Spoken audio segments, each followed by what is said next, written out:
concerned that they won't. And if they reject this for the 15th time, they will be ensuring that this shutdown continues past the November 1st deadline. And that is a fateful deadline for a number of reasons. Starting on Saturday, let me give you a list of things that this means for the American people. It means that tens of millions of American families will struggle to keep food on the table because the SNAP program benefits will run dry. It means that WIC assistance, that's women, infants, and children, the nutrition programs, will be at risk of running dry. It means that Head Start centers, which serve 60,000 children nationwide, will be at risk of closure. Millions of federal workers, and we've listed them here every day. You're talking about air traffic controllers and TSA agents and park rangers and Border Patrol agents, law enforcement around the country.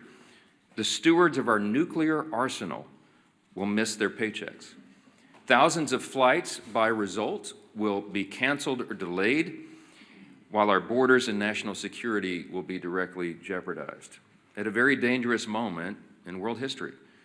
And our country will lose tens of billions in gross domestic product.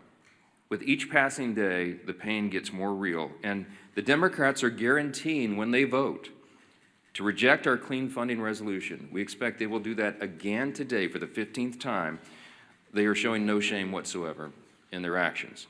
Now, just as we clearly know what is happening, which we've recounted here every morning, the American people can never forget. We also clearly know why it's happening.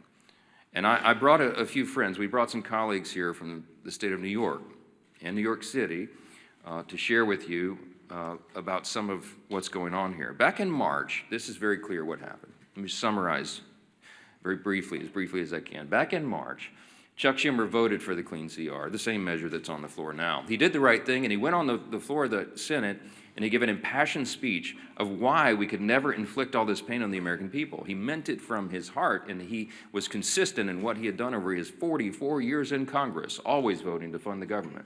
But when he did the right thing in March, he received an onslaught of criticism from the far left base and the Democrat Party.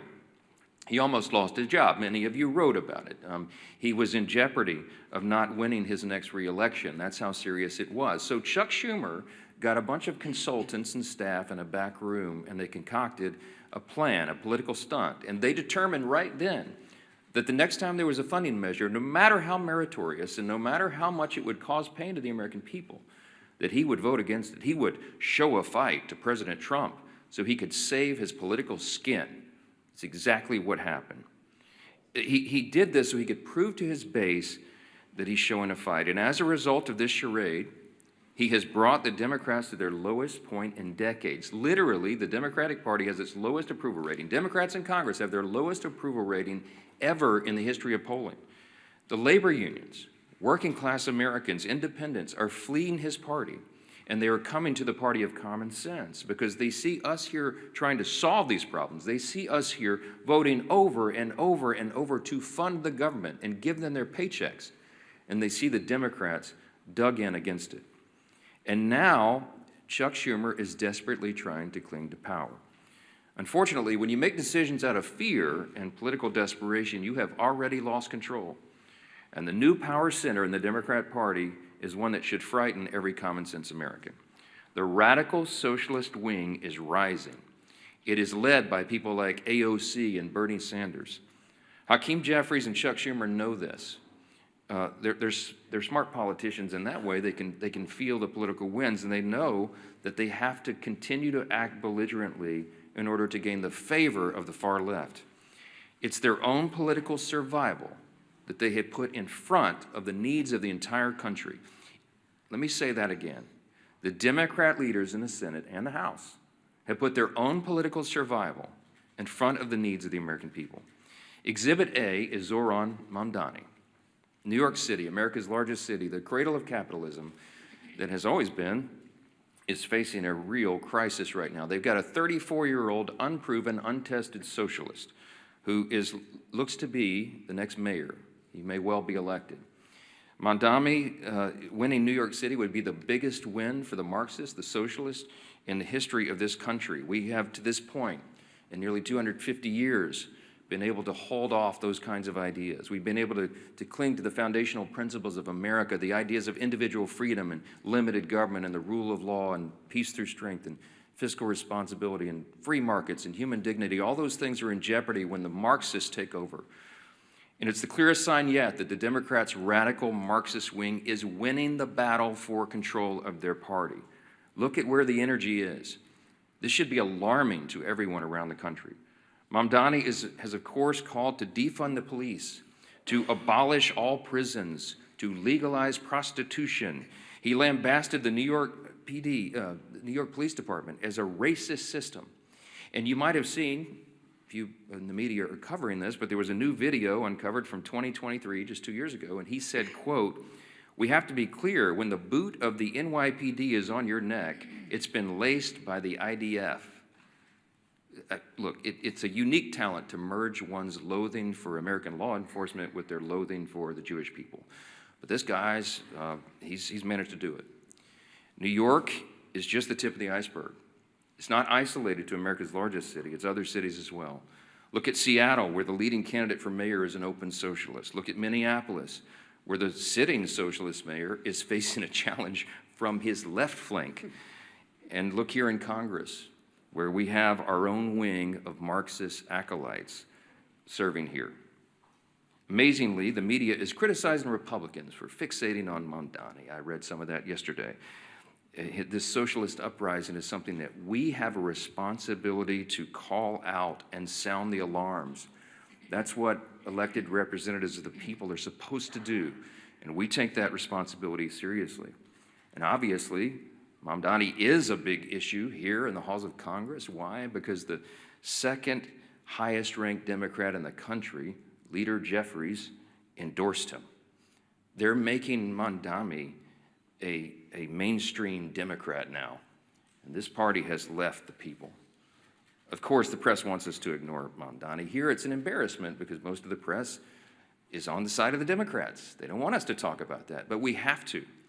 Because by endorsing Mamdani, Hakeem Jeffries has endorsed and co-owned his positions, his past statements, his Marxist playbook, and everything else that that guy espouses.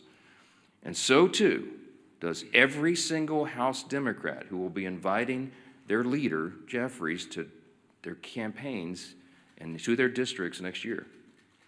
Every single one of them at every campaign stop should be asked, what do you think about Mamdani? What do you think about his positions? While House Democrats court Marxists in New York, Senate Democrats have chosen to shut down the government over a totally clean, nonpartisan CR. It's the first time in history, in the history of this country, that any party has done that, has chosen, had the audacity to shut the government down over a totally clean, nonpartisan funding measure. They're bowing to the demands of their far-left base, and no one can deny that. The facts are very clear. The American people are intelligent. They understand what's happening here. We pray that the Democrats, at least a handful of centrists, if there are any moderates left in the Democrat Party in the Senate, we pray that they will come to their senses and they will do the right thing by the American people, that they will stop all the pain and that they will reopen the government. As I mentioned on Saturday, things are going to become very dire. There is one way out of this, the easy way, the obvious way, and that is for the Democrats to do their job and vote for the CR. Now, I mentioned we brought some of our good friends and colleagues here from New York to talk about the mess that the Democrats have created in the Empire State. Now, why are we focusing on New York? Because, again, it's a bellwether for the rest of the nation. If you're watching at home, you need to understand the dynamics of what's happening in New York, because you have to ensure that it doesn't happen in your city, in your town, in your state. And these folks are watching this, and they're fighting it. Our Republicans in New York are trying to hold the line. They're trying to defend what is great about this extraordinary and exceptional nation that we have. But they have a lot of headwinds, and they're here to share how this reckless shutdown is impacting everyday New Yorkers. And I'm delighted to bring up to the podium, before we get our leadership reports here, one of my dear friends and colleagues and classmates back from the 115th Congress when we came in as freshmen together, Congresswoman Claudia Tenney, who is from the 22nd District of New York. She does an extraordinary job here for her state and for the country. Claudia, go ahead. Thank you so much, Mr. Speaker and my colleagues. I actually hail from the 24th District, a little 24th. bit of, we've had some redistricting in upstate New York a couple of times. But I just want to say good morning and thank you again to my colleagues for being here. This is really important. And I wish I could say that I am surprised by what we're witnessing, but this is exactly what happens when the Democratic Party surrenders to its most radical fringe. Chuck Schumer and Hakeem Jeffries lack the political courage to stand up to the Marxist, anti-Semitic, anti-law enforcement base led by Mamdani now, AOC, and Bernie Sanders. Schumer and Jeffries are both weak leaders from New York, and specifically New York City, where they have never had to face serious political opposition and have enjoyed nothing but glowing praise from their friends in the media. They are ill-suited to lead the Democratic Party at the national level, which is on dramatic display with each passing day of this tragic shutdown. They have traded true leadership for appeasement, responsibility for disorder, and principle for political survival. This shutdown is their choice. They've surrendered to radicals funded by dark money groups pushing anti-police, anti-Israel, anti-American garbage. Now the country is paying the price. I served with Hakeem Jeffries in the New York State Legislature. He sat right next to me. I've seen this playbook before, as have my colleagues in New York who also served in the legislature. It is the same corrupt Albany routine. Reward insiders, punish taxpayers, and blame everybody else. Today, it is something far worse. A movement run by socialist, Marxist activists. I don't like to call them socialists, they're really Marxist. And extremist networks, and they have hijacked the Democratic Party. And as the Speaker pointed out, just look at Zohran Mamdani, a member of the State Assembly, by the way. He actually defeated a fairly liberal member of the Assembly, who is in a narrow election, but there he is in the State Assembly. He is the face of the new far-left coalition, and make no mistake about it, the new leader of the New York Democratic Party. His campaign is not grassroots. It's bankrolled by Soros money, radical clerics, and communists working together to push a Marxist agenda in America's largest city. Schumer and Jeffries will not stand up to this movement. We've seen this because, as the Speaker pointed out, they're terrified of it. They have built their political survival on appeasing the far left, and now our entire country is being held hostage by it. They cannot open the government without angering the radicals who radically run their party. The Democratic Party is now controlled, as I said, by the Marxist activists, dark money donors. This is not a grassroots effort. And anti-American ideology is dominating this. And they would rather destroy the system than to lose power. And unfortunately, Leader Jeffries and Leader Schumer are just succumbing to this. New Yorkers are already paying the price, and we have been paying the price. From Albany's Medicaid for Illegal scheme to Mamdani's socialist city agenda, working families are being crushed under taxes, mandates, and ideology. And if we don't stand up, the damage will not end at the Hudson. It will reach every corner of upstate New York and across this country. We are here to fight for the men and women who build, farm, serve, and raise families across New York and our nation. They are the backbone of this nation, and they deserve a government that works for them, not the political insiders who have created this mess. So my message to Chuck Schumer and Hakeem Jeffries is simple. Stop playing games. Stop bowing to this mob and reopen our government. Pay our troops, fund essential services, and start putting American families, and especially in my case and my colleagues here, New York families first. And my message to New Yorkers is this: stand up, speak out, reject this radicalism that has taken over not just our city, but will take over our state. And I thank you, Mr. Speaker. I appreciate the moment.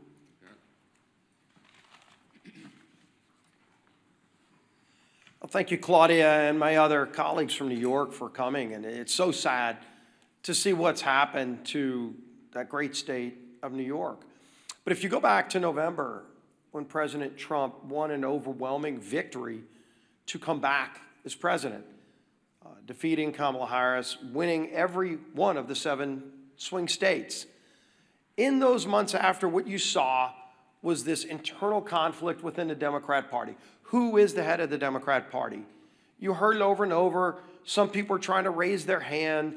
A very, very weak bench of failed leaders, primarily, governors from failed states, wanting to jump ahead of everybody else and claim the title. And yet, as the Democrat Party stayed that rudderless ship for months and months, because of this perfect storm, that the 2 top Democrat leaders in the House and Senate both hail from the state of New York. With the emergence now of Zoran Mandami, you have seen Zoran Mandami quickly become the new head of the Democrat Party nationally. Because Chuck Schumer, who is the head Democrat in the Senate, and Hakeem Jeffries, who's the head Democrat in the House, both hailing from New York, are scared to death of that far-left extremist, radical, socialist, Marxist movement in their own party, starting in New York. And because Mandami has taken off there, it is affecting real people everywhere in America. Devastating consequences. We've talked about it over and over. You know, the last few weeks, we talked about the pain, the suffering that Democrats were causing to especially federal workers, our troops, air traffic controllers, every other federal worker who wasn't getting paid. Some, President Trump found ways to get paid. Others, there weren't ways to do the same thing, but the president worked overtime. Look at what the president did working overtime, at least doing his job, in China this morning. A historic trade deal with China announced, where they resolved some issues on tariffs. Our soybean farmers are going to be able to sell more of their products into China. Critical minerals that we'll be able to get. All of those things President Trump continues to do while Democrats want to try to spew chaos around the country. But the harm to families, as we've been talking about, while real, is unfortunately going to get worse. And we've been telegraphing this for weeks, pleading with our Democrat colleagues in the Senate.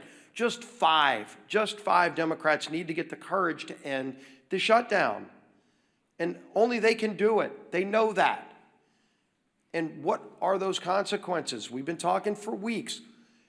Coming this weekend, Saturday, 42 million SNAP beneficiaries will lose those benefits. Those cards are going to go to zero. When they go to the grocery store to try to put food on the table, there will be no money in those accounts. And what is Chuck Schumer going to tell those families? It's no longer hypothetical. It's no longer theoretical. It's real suffering and pain, and they know that. We've given you the quotes over and over these last few weeks. They admit they are causing suffering. They're using the American people for leverage, and they just don't care. But I think they're going to start hearing more and more from people. There's some people we've been hearing from. The National Veteran Advocate, his retired U.S. Army Sergeant Eric Donahoe, said this, quote, "The decision to vote against advancing the CR is now causing financial harm to families who serve this country." He went on to say, quote, "When I spoke with Democratic staffers that I know they called this shutdown a political opportunity. They think the more Americans hurt, the more power they gain. They even bragged about it," Donahoe said. Quote, "This isn't a headline to us. It's rent, it's groceries, it's mental health, it's stability." And of course, you've heard just a few days ago, we had the National Air Traffic Controllers Association and the American Federation of Government Employees demanding that Democrats pass the clean CR. More and more, you're seeing this growing chorus of people from all corners, including Democrat corners, telling their own party leaders, stop this madness, end the madness, and vote to open the government. But again, this weekend, it gets even more painful, more suffering that they will impose if they keep this madness up.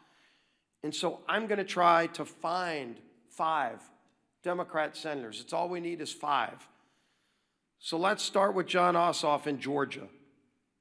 Starting this weekend, over 1.3 million enrollees in SNAP in his home state of Georgia lose their benefits. 1.3 million, Senator.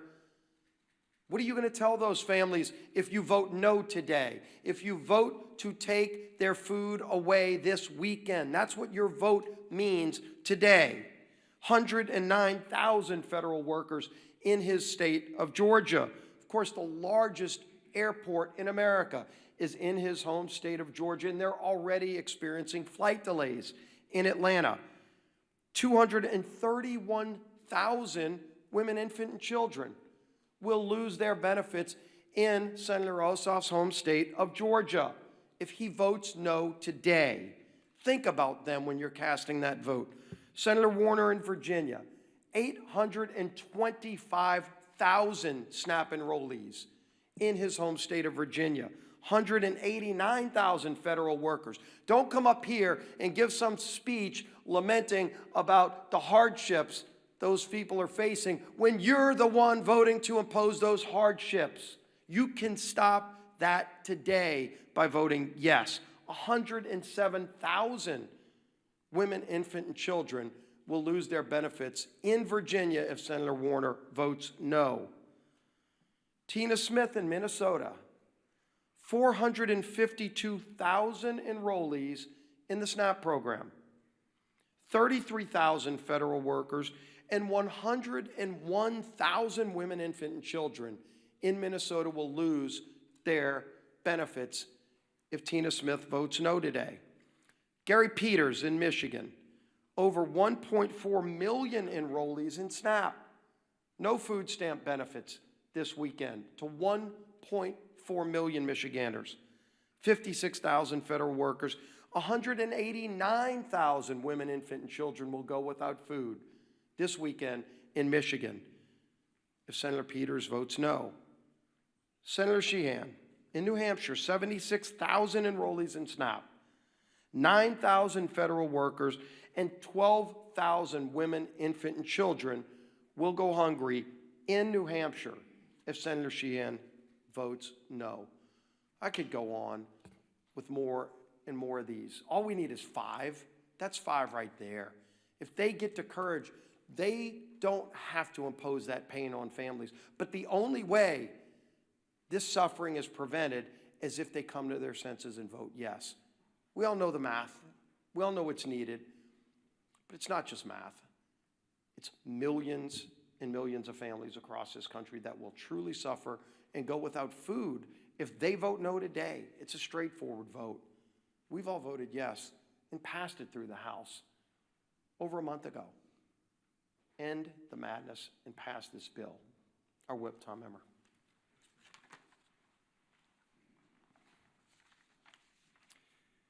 We are officially 30 days into the Democrats' needless government shutdown.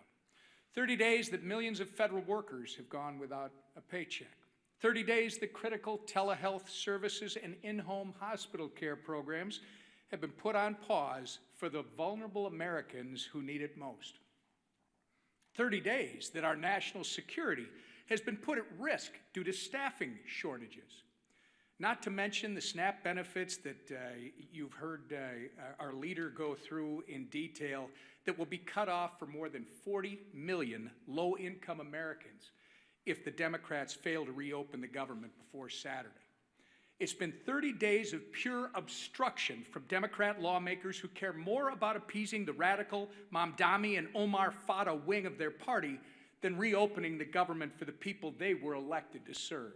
Americans are hurting. Families are turning to food banks. Major airports are issuing ground stops. But the Democrats don't care. In fact, they've orchestrated this chaos by refusing to support our nonpartisan government funding bill 14 times now. And for what? So that they can kowtow to the people like Kami. And I will just say to my great friend and colleague, Claudia Tenney, socialists are now the moderates in my grandfather's Democrat Party. These are communists and Marxists. They are kowtowing to the people like Kami Mamdani ahead of the election. People are struggling in the meantime to put food on the table, and the Democrats are too busy playing politics to do anything about it. It's disgusting, and it needs to end. I say it every day when we do this. Remember, all we need is 5 Senate Democrats to come to their senses, break ranks with Chuck Schumer, support our clean CR, and reopen the government. It's past time for Democrats in Congress to get serious and do their jobs for the people they were elected to serve, not for the communist mayoral candidate in New York City. Our conference chair. Thank you. Kami Mandami, that might stick. That might stick. Well, good. Yeah, the truth hurts, right? Works. Works, all right. Well, this Saturday, SNAP benefits run out for 42 million Americans. 42 million Americans, the SNAP benefits will run out. Let me say it one more time and let it sink in. 42 million families, including thousands in my home state of Michigan, could lose the ability to put food on the table for their families. Why? Because Democrats choose to use their pain and their hunger as leverage. Leverage for more wasteful spending, leverage to satisfy their radical base. And what are Republicans doing? Republicans did their job and are going to continue to do our job. We voted for a clean, responsible bill to keep the government open and fully fund SNAP. So let me be very clear. Republicans voted to continue funding for SNAP and continue to have families have the ability to feed their families. Democrats voted to take food off the table and voted to discontinue SNAP benefits. It is that simple. Democrats voted to shut it down, and they voted to deny food assistance to 42 million Americans. And they voted that way more than a dozen times. Just so y'all didn't get confused, they wanted to make sure that they rubbed it in your face more than a dozen times that they wanted to stop the SNAP benefits. Not just once, not just twice, they wanted to make doggone sure you knew they voted more than a dozen times to kill the SNAP benefits, to take food off your table. Just so you're clear. And let's remember, they did it, and make sure that we don't forget, and let's make sure we remind them who voted to keep food on the table and who voted to take food off the table. Because at some point in time, they're gonna reverse what they're talking about and do what they normally do, and that's try and blame us. But let's hold them accountable for once to the votes that they've taken. I can assure you I will. I met one of these recipients last weekend while I was volunteering at a food bank in St. Clair County. His name was Jim. Jim's wife is a teacher, and he's a retired auto worker. They rely on SNAP to help cover the cost of groceries. Jim waited in line for more than 3 hours because he knows he won't be getting his benefits. That's what he told me. But you know what he told me? I thought this was very insightful. He told me, thank you. He told me, thank you for all you're doing to keep the government open. He also told me to please talk to our senators and ask them, since they voted and they campaigned on being moderates and reaching across the aisle, to fulfill their campaign promises and stop using families like Jim as leverage and care about the people that they were elected to represent. I also spoke with a woman who recently lost her husband. She's now raising her grandkids and told me she's never needed help before, but now she's struggling to afford groceries. These are real people struggling, real people that Republicans are actually fighting for, and real people that I am fighting for. Jim is not leverage.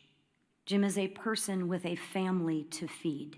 Open up the government and stop using Jim and his family as leverage to kowtow to your radical political base. Do what you know is right and what you have said is right, and open up the government. A farmer back home once told me, when you're not hungry, you have a lot of problems. When you're hungry, you have one. Right now, families on SNAP have a problem. And that problem should never, ever be used as political leverage. So Republicans, we're gonna keep on working and we're gonna keep on fighting. And you know what? We will keep showing up.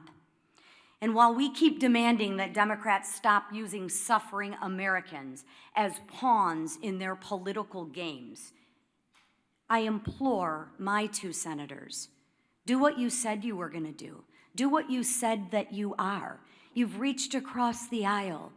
You're moderates, you care about people. Well, show that in your actions and vote for a clean CR for families like Jim who you represent. Please, they are counting on you. And every no vote means that you are keeping food from their table. So please, it is time to pass the clean CR and actually put the people who you represent, Americans, first. Thank you. We'll take a few questions. I just want to thank again our colleagues from New York, Lalota and Lawler, Garbarino, Langworthy and Tenney. It's a difficult job to hold the line in that state, but they do it very, very well, and we're grateful they're there and that there are so many common sense New Yorkers who still believe in freedom and in the greatness of America, and they keep sending us patriots like this to do the job. So we'll take a few questions. Yes, sir, second row. Thanks, Mr. Speaker. During the last shutdown in 2019, it was the first Trump administration, and they made sure that in the second month of the shutdown, SNAP benefits would go out. They had them sent early. Why do you think they shouldn't do that this time? Well, the president, this administration has done exactly what he did in the first term, and that is bend over backwards to make sure that we mitigate the harm. We explained here yesterday that any administration in a shutdown scenario has figuratively a control panel of pain dials. In the Obama administration, 2013, when they shut it down, they turned all the dials to 10. They wanted it to hurt, and so remember famously they put the yellow crime tape around the World War II memorial and prevented aging veterans from going and visiting these landmarks. They made it hurt. President Trump has done exactly the opposite. I mean, he's done everything he can. He's ordered all of his cabinet secretaries to mitigate the harm. So, for example, as you know, with WIC funding, they found a way to fund that with tariff revenue. We found a way to pay the troops once already in October, hopefully at the end of this month by moving money around. But it's very difficult to do. Those are not inexhaustible funds. When it comes to SNAP, some of the Democrats have argued that you can use this contingency fund, but the truth is there's no legal mechanism to do it.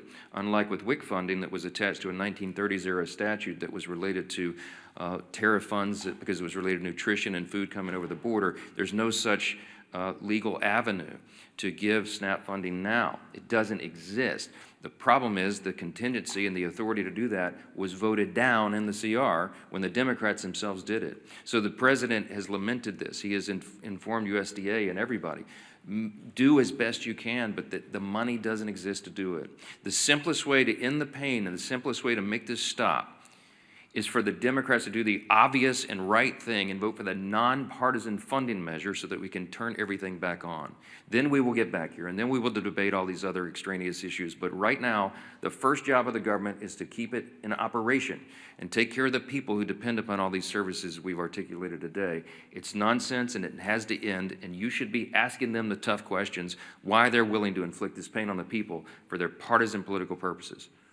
Yes, ma'am.